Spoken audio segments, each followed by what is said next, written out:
Good afternoon mga mare, time check natin is 3:21 PM Sunday, August 17, 2025. Kung napapansin ninyo, ang ating Sunday ay napakadami nating pinamili. 5 store yung ating napuntahan dyan sa dami na yan. So parang ngayon na lang naulit tayo na mamili ng ganito karami.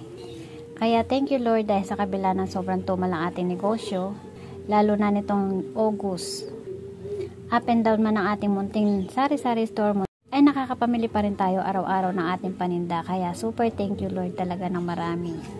So una kong pinuntahan yung tapat ni Ultra Mega, bumili tayo ng Camel at saka Mighty. First time ko magtinda kasi meron akong bagong customer dyan. Isang kahalang muna ang aking binili. 135 lang siya doon. Compare mo sa ibang grocery store, 145 plus. Yung Camel is 124 lang doon ang per kaha. 2 kahang binili ko.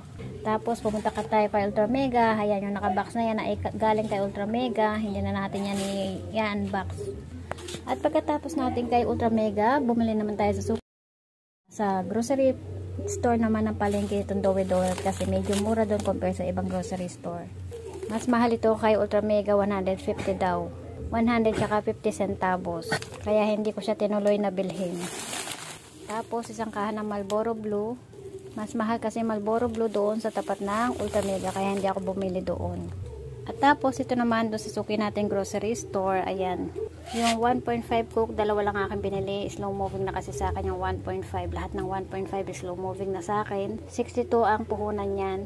Good news kay Coke 1.5, meron siyang free na 250 ml. Ayan, kaya 1.75 liters ang isang ganyan. Kasi nga free siya ng 250 ml. Bad news naman kay mantika dahil yung 1 liter na naman ay yung labo 120 dun sa suki natin grocery store. Sa iba yan sa palengke ay 107 tsaka 110 pero hindi siya puno. Doon na suki natin grocery store ay puno-puno talaga siya. Grabe no ang mantika, taas baba talaga. Parang spaghetti, pataas pababa. At kahapon meron nga bumibili sa akin grocery. Wala tayong maibenta kasi medyo matagal na rin ako hindi nagtitinda ng grocery. Tiyempo naman na merong stock si grocery store na suki natin kaya bumili tayo ng 2 balot. So ito, medyo matagal na ako hindi nagtitinda nitong mga papiso-piso ng pambata na to. 5 balot ang binili ko ulit. So yung plus natin doon din sa suki natin grocery store. Ito, after natin mag-lunch, naalala natin dahil may naghahanap sa akin ng patata. Ayan, nakalimutan ko pala doon sa counter. Buti na lang hindi ko pa siya nababayaran. So pagdating ko doon na ibalik na nila sa mga pwesto nila, kumuha ulit ako. O diba? Pagod, nakakailang balik din tayo. Bali 3 balik na rin tayo sa pamimili simula umaga. And then kalahating sako ng Infinity Adult na cat food, 890. Kapag sinabi mo doon sa suki natin na pambenta, 890 lang yan. So may discount tayo dyan. Sa 10 kilos, 890 dahil ang isang sako niya ay 20 kilos. Infinity Adult. Isa pa palang good news natin, meron tayong pa-free kay Joy na green. Yung maliit na buy 6 get 1 free. So karagdagan kita sa 2 tie na yan ng 16 pesos. 8 pesos isang bentahan natin.